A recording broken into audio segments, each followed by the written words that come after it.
저희는 한국 사회의 시대 정신에 부합하는 의제를 제시하고 그걸 이제 그 미래 사회에서 충분히 활용될 수 있는 패러다임을 바꿔보려는 노력. 그게 이제 공존과 상생 그리고 지속 가능 성장을 위해서 우리에게 필요한 게 아닌가.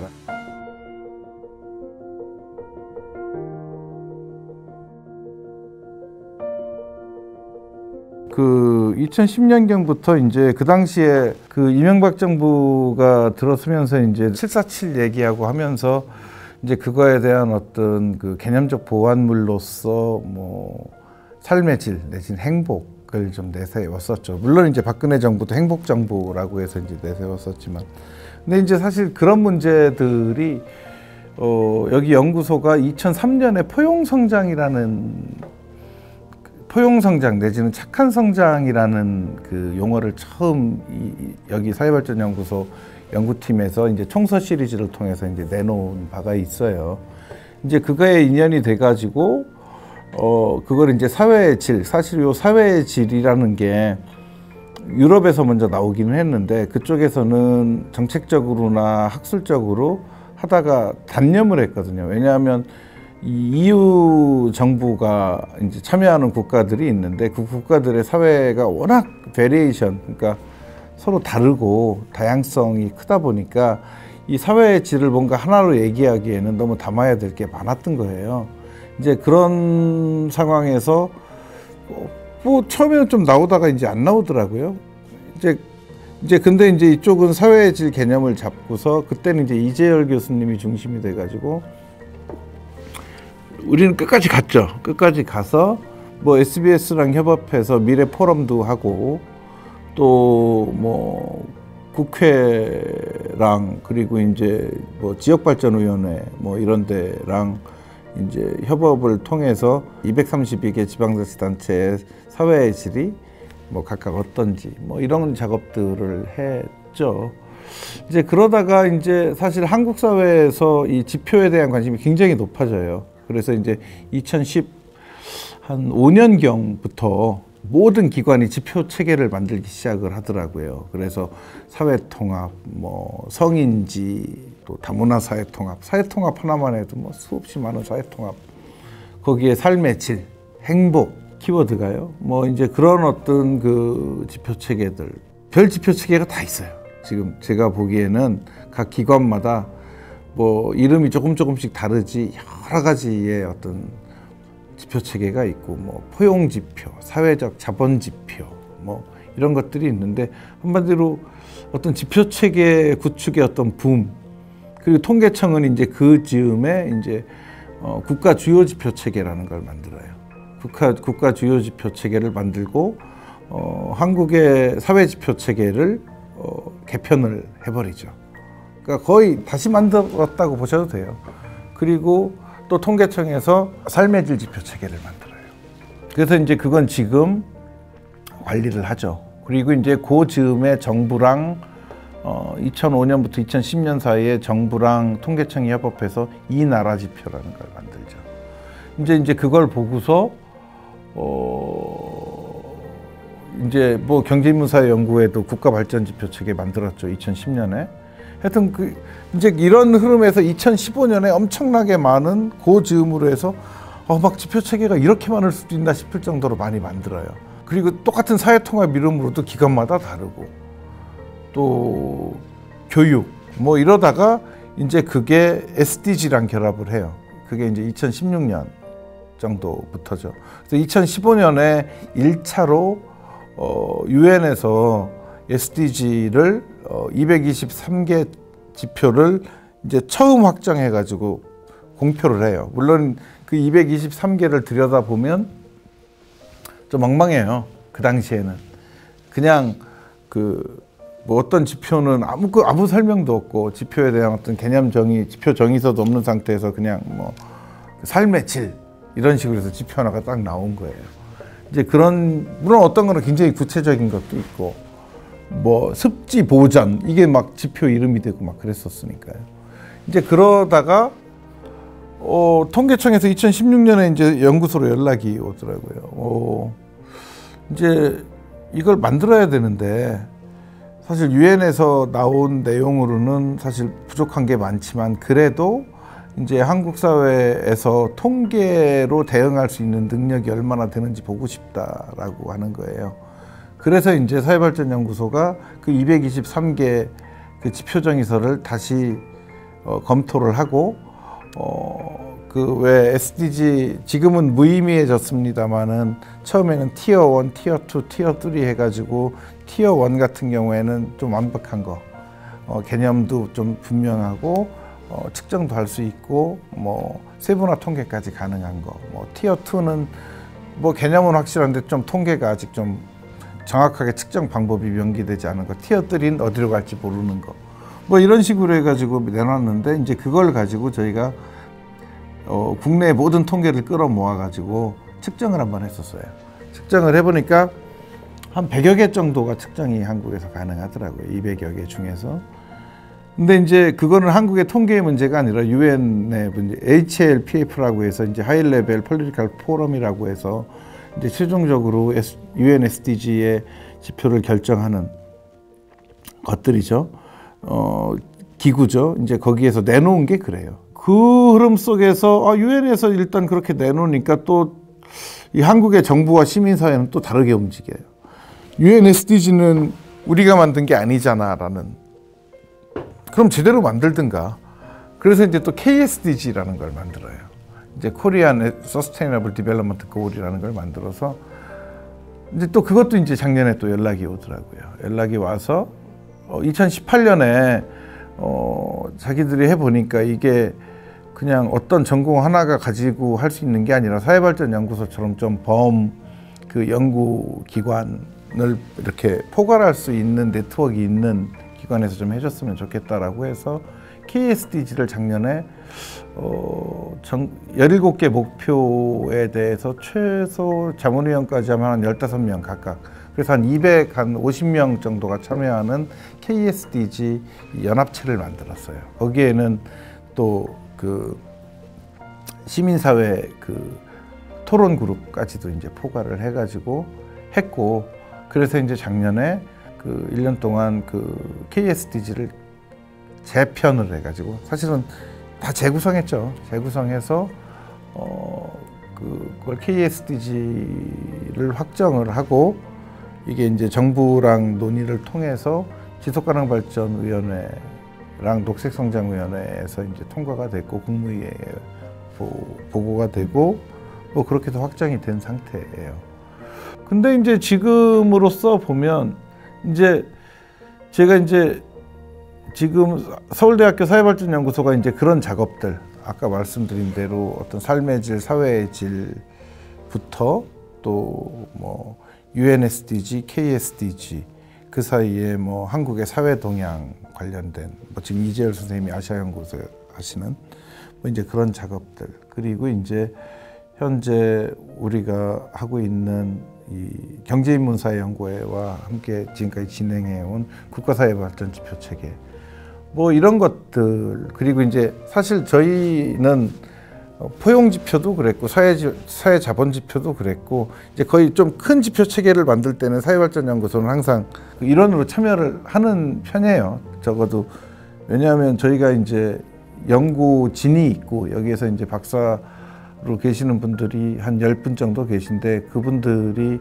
기본적으로 각종 지표 구축과 관련된 경험을 가지고 있고, 여기 이제 박사과정, 석사과정 학생이 한 20명 정도 있거든요. 이제 이 친구들이 다 그쪽에 작업을 적어도 지표 한 2~3개씩은 경험한 친구들이어서 실제로 저희 입장에서는 이게 좀 근거 중심적 정책, 근거 기반형 정책을 모든 정부가 표방하고 있는데, 그 핵심은 이런 지표 체계가 돼야 된다라는 거고, 이제 그런 의미에서 연구소가 뭐 이런 말하면 그렇지만 별로 돈도 안 되는데 저희 입장에서는 참여를 다 하는 편이에요. 그래서 이제 올해는 지금 통계청이랑 같이 그거를 해요. 뭐냐면 UN SDG 그 이행평가를 1년에 한 번씩 보고서를 써가지고 UN에다가 이제 보내는 그 의무가 있거든요. 그래서 이제 그거 담당은 통계청인데, 그 통계청은 거기도 이제 연구자 네트워크가 사실 한계가 있는 거잖아요. 그 내부에서 하기에는. 그래서 이제 사회발전연구소랑 같이 저희는 이제 그 연구팀을 구성해서 그 이행평가 보고서를 그 국문과 영문으로 작성을 해서 이제 유엔에 통계청과 사발연 이름을 담아서 이제 보내게 되어 있어요. 이제 그거 외에도 사실은 이 국가 발전 지표와 관련된 여러 가지 지표 사업들, 이게 아까 말씀드린 대로 이 근거 기반형 정책과 사실은 국정 운영의 가장 첫 단계라고 할 수 있기 때문에 이제 저희 입장에서는 이제 그거를 가장 많이 신경을 써서 이제 참여하는 편이고, 근데 이제 잘 아시겠지만 지표 체계를 만들다 보면 이게 중요한 거는 시각이랑 이론이에요. 그러니까 우리가 지표라는 거는 통계들을 모아가지고 지표 체계를 만들고 그 지표 체계를 어떤 식으로든 이렇게 만져가지고 지수를 만드는 거잖아요. 근데 이제 사실은 통계는 그 자체로 뭔가를 하나도 얘기해 주진 않죠.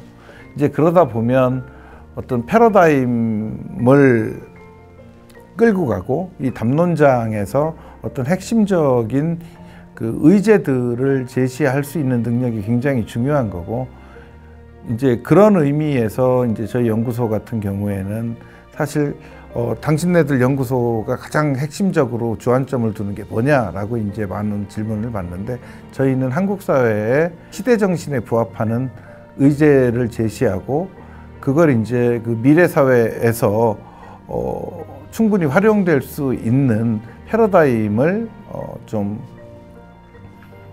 바꿔보려는 노력. 그게 이제 뭔가 공존과 상생 그리고 지속 가능 성장을 위해서 우리에게 필요한 게 아닌가라고 해서 뭐 지표는 지표대로 하지만 사실은 이 지표 체계라는 건 기본적으로 아까 말씀드렸지만 이론 체계이기 때문에 그 이론들을 개발하는 데 굉장히 주안점을 두는 경향이 있고요. 이제 그런 시도들을 좀 미래 시도들을 많이 해요. 그래서 이제 그러니까 쉽게 말씀드리면 사회발전연구소는 80년대 그 어목할 때 노동연구, 계층연구를 했고 90년대는 정보사회 연구를 많이 했고 90년대 인권연구했고 이제 그 2000년대 초반에는 포용성장, 지속가능성장 이런 지금 요즘에 많이 핫한 이슈들을 했고, 지금 저희는 그래서 이제 그 뭐 노인이라든가 그게 노인인데 이제 그게 전통적인 어떤 노인 연구가 아니라 어떤 노인의 삶의 질과 관련된 미래 사회에 뭐 그런 연구들, 그리고 청년 연구들 지금까지 많이 해왔고요. 그 청년도 그냥 뭐 많이 청년 담론이 많이 있잖아요. 근데 이제 그걸 좀 넘어서서 이제 청년의 여기 이제 김홍중 선생님 꿈, 청년의 꿈과 관련된 어떤 프로젝트들, 사업들 하고 뭐 최근에는 이제 그 공정성 관련해서 이제 그 제가 경기연구원에 좀 연구비 좀 지원하라고 해서 좀 했고, 청년은 서울연구원이랑 아무래도 제가 보기에 그 이유는 뭐냐면 경제인문사회연구회랑 그런 연구를 하면 좀 이게 목소리에 보이스에 한계가 있는 것 같아요. 근데 그 서울연구원이나 경기연구원은 아무래도 이제 그런 부분에서 좀 이 자유도가 높은 편이어가지고 이제 그렇게 진행을 해서 이번에 서울의 미래 세대 그리고 이제 그 지속가능 성장의 조건, 공정성 해서 이제 그 책이 이번에 대중서로 이제 사회발전연구소 총서 시리즈로 나오기도 하고, 또 하나는 요즘에 그 사회적 소수자 그 인권 연구들을 뭐 지금도 이제 형제복지원 연구 아직도 붙잡고 있고요. 그리고 또 동물 연구를 요즘에 많이 해요. 그러니까 동물 연구를 저희가 인권 연구로 시작을 했는데 그 처음에 시작한 게 이제 동물 살처분 있잖아요. 살처분의 맨 최종에서 이제 그 일하시는 분들이 외국인 노동자들 불법, 그러니까 미등록 이주 노동자예요. 이제 그분들의 인권 때문에 저희가 좀 연구를 시작을 했다가 이제 그게 인권위에서 살처분할 때 어떤 가이드라인 작성으로 이어졌고, 그러다가 이제 여기 동물 관련된 이제 그러니까 미래사회 이론가들, 그리고 뭐 동물 연구가들, 또 동물 활동가들, 뭐 예를 들어서 길고양이 센서스 하시거나 조류 센서스 뭐 이런 거 하시는 분들이, 그리고 이제 그 습지, 뭐 우프 습지 같은 데 있잖아요. 그런 데서 이제 활동하시는 시민사회 쪽, 그리고 뭐 권원익 선생님이라고 굉장히 석학이시잖아요. 평화학 하셨는데 그분이 원래 동물 영혼도 연구하셨던 분이에요. 그 알래스카 곰 연구하시고 하셨던 분이어서 이제 그것들에 대한 어떤 동물 인간관계에 대한 자료를 계속 축적을 해요. 그래서 이제 그거를 이제 동물 인간관계의 어떤 상호작용이 미시적인 수준에서 계속 축적이 되고, 이게 이제 이론적으로 뒷받침이 되고 자료가 있으면 수의학과, 지금 이제 거기에는 수의학과 선생님들, 철학자들, 영문학자들, SF 소설 연구하는 분들까지 다 참여하거든요. 이제 여기에 뭐가 붙었냐면 이제 저희가 붙이려고 하는 게 AI예요. 그래서 이제 이 노인 문제랑 해서 뭔가 동물 인간관계의 어떤 궁합이랑 어떤 미래 사회, 특히 취약계층 노인들의 어떤 그 반려성은 필요로 하는데, 반려성이라는 건 결국 돈이거든요. 그런 어떤 돈, 이제 자원이 부족한 분들을 위해서 이제 뭔가 그 미래 로봇이죠. 반려성을 갖춘 로봇을 개발을 할 텐데, 그 개발할 때 어떤 고려사항이 필요한지 그런 가이드라인 만들려고 하고 있고, 뭐 그런 식으로 해서 굉장히 실험적인 연구들을 많이 해요. 많이 해서 이제 그런 것들로 뭔가 패러다임을 제시하면 아무래도 이제 그런 연구 결과들이 굉장히 다양하잖아요. 사실 이것보다도 뭐 이것뿐만 아니라 뭐 청년 중에는 뭐 해외에 동남아시아에 취업했다가 거기에서 그러니까 일종의 노마드가 된 거죠. 이제 그런 청년들 연구부터 뭐 별 연구들을 다 해요. 이제 그렇게 하는 이유는 뭐냐면 결국 그런 것들이 연구소에 그 시간을 두고 계속 축적되고 모이면서 아까 말씀드린 그런 어떤 한국 사회에 필요한 지표 체계를 만드는데, 예를 들면 중요한 건 과거에 우리가 어떻게 왔냐, 어떤 경로로 왔냐와 현재 어떤 상태에 있냐잖아요. 근데 이제 요즘의 지표 체계는 앞으로 어떤 방향으로 가야 되는지까지도 담을 수 있어야 된다는 거죠.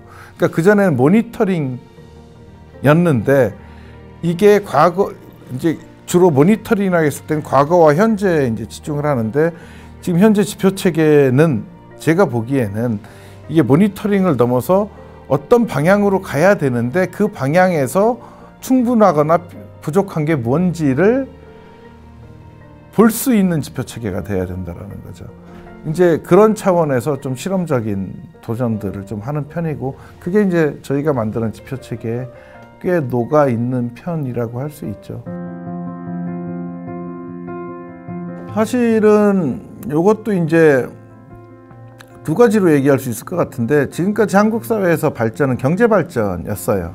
조금 자세하게 말씀드리면 그 경제 발전을 우리가 발전으로 치환시킬 수 있는 전제가 있어요. 그 전제는 뭐냐면 그 발전의 과실, 성장의 과실을 우리가 함께 누릴 수 있다라는 암묵적 동의가 이제 있어야, 그 전제에 대한 합의가 있어야 그래, 우리 사회 발전은 경제 발전이지라고 이제 얘기할 수 있는 거죠. 그런데 뭐 잘 아시는 것처럼 이제 그런 경제 발전이 우리의 삶의 질을, 그리고 우리 공동체의 연계성을 강화시켜 줄 거라는 믿음은 애전적에 깨졌잖아요. 사실 그거는 지금 몇몇 재벌과 자본 말고는 누가 그 얘기해요. 아니, 사실 지금 한국 사회 상황을 보면 좀 면구스러워서라도 그런 얘기 못 꺼낸다고요. 여전히 불평등은 심화되고 있고, 우리가 흔히 사회의 허리라고 얘기하는 중산층들은 사라지고 있고, 양극화 심화되고 있고, 그리고 뭐 지금 주거 문제라든가 아파트 가격이라든가, 사실 청년들은 미래가 없고, 뭐 이런 담론들은 넘쳐나잖아요. 그 얘기가 무슨 얘기냐면, 더 이상 그 경제 성장의 과실이 자연스럽게 어떤 그 사회적인 차원에 있어서의 어떤 그 개선 내지는 향상으로 이어지지 않는다라는 거죠. 다시 말해서 삶의 질과 사회의 질이 높아지지 않는다라는 얘기거든요. 그러니까 결국에는 경제 영역이 있고 사회 영역이 있으면 경제 영역에만 이렇게 강조를 하다 보니까 이 사회 쪽이 쪼그라든 거예요. 그래서 이제 요 사회 쪽과 만나는 그 경계 지점에서 뭐 교육 격차 문제라든가 그 계층 불평등 문제, 지역 격차, 젠더 격차, 차별, 혐오 이런 문제들이 엄청나게 그 심화가 될 수밖에 없었다라는 거죠. 그런 걸로 보았을 때 결국에 우리 사회의 발전이라는 건 경제 발전으로 부족하다라는 거죠. 사회도 같이 발전해야 된다라는 거예요. 그래서 이제 필요한 게 사회 발전이고, 그리고 이 사회 발전은 이제 뭐라고 해야 되냐면, 이게 경제 발전이 어떤 과거의 패러다임이라면 지금 사회 통합이다, 삶의 질이다, 사회의 질이다 이렇게 나오는 게 사실은 현재 패러다임이라고 할 수 있어요. 그래서 현재 우리가 발전이라고 했을 때는 어떤 사회적 배제와 차별, 그리고 그런 어떤 소외들을 최소화하고 함께 상생하고 공존할 수 있는 그 환경을 만드는 거, 그걸 이제 발전이라고 얘기를 하죠. 경제 발전과 사회 발전을 동시에 추구하는 것, 그리고 그 만나는 경계 지점의 문제들을 거버넌스를 통해서, 그죠? 이 거버넌스라고 했을 땐 그냥 어떤 그 행정학자들이 얘기하는 어떤 제도의 문제가 아니라 그런 제도를 포함한 사실은 이런 신뢰 체계까지도, 그러니까 우리의 어떤 그 한국인의 마음까지도 고려한 거버넌스가 되겠죠. 거기에 이제 뭐 여러 개념들이 이제 사회자본도 포함이 될 테고 여러 개념들이 포함이 되겠죠. 이제 그런 어떤 해결책을 제시할 수 있는 체계, 저는 그게 거버넌스라고 생각을 하는데, 그런 거버넌스를 다층이적으로 이제 어떤 행정적이고 제도적이고 그리고 개인적이고 그 근린의 수준에서까지도 고려할 수 있는 거, 그게 이제 현재의 발전이겠죠. 그런데 제가 하나 더 말씀드리자면, 근데 발전이라고 했을 때 이제는 지속가능 발전을 우리가 고려하지 않을 수가 없는 거죠. 그게 이제 저는 환경 발전이라고 보거든요. 또는 지속가능 발전. 그랬을 때 지금 사실 지속가능 발전이라고 했을 때는 결국 이게 이제 세대 간 공정성 문제, 저스티스 문제, 그러니까 인터제너레이셔널 저스티스 문제인데, 결국에는 지금 현 세대, 우리가 내린 결정과 행위로 인해서 사실은 미래 세대의 운명이 결정되는 거잖아요. 그죠? 이제 그것까지도 고려한 발전을 우리가 추구해야 된다라는 거고, 그 핵심에는 뭐 잘 아시는 그 기후변화라든가 환경보존이라든가 뭐 이런 문제들까지도 다 포함이 되는 거겠죠. 그렇게 세 가지로 나눠볼 수 있고, 그래서 이제 우리가 지향해야 되는, 그리고 이제 뭐 지금 그 대표님께서 이제 그 네트워크를 만들어서 이제 작성하시고자 하는 지표 체계에는 이 세 가지를 함께 고려하는, 이제 경제, 사회, 환경을 함께 고려하는 이제 그 발전 지표 체계가 나와야 된다라고 저는 생각을 하고요. 그 이유는 지금 말씀드린 이 발전이 가지고 있는 어떤 시간성, 그리고 그 광범위성, 다층성, 그리고 복합성을 고려하는 발전에 대한 어떤 개념 정의가 필요하고, 이제 그걸 토대로 저는 충분히 그 미래지향적인 발전 지표 체계를 만들 수 있다라고 생각을 합니다.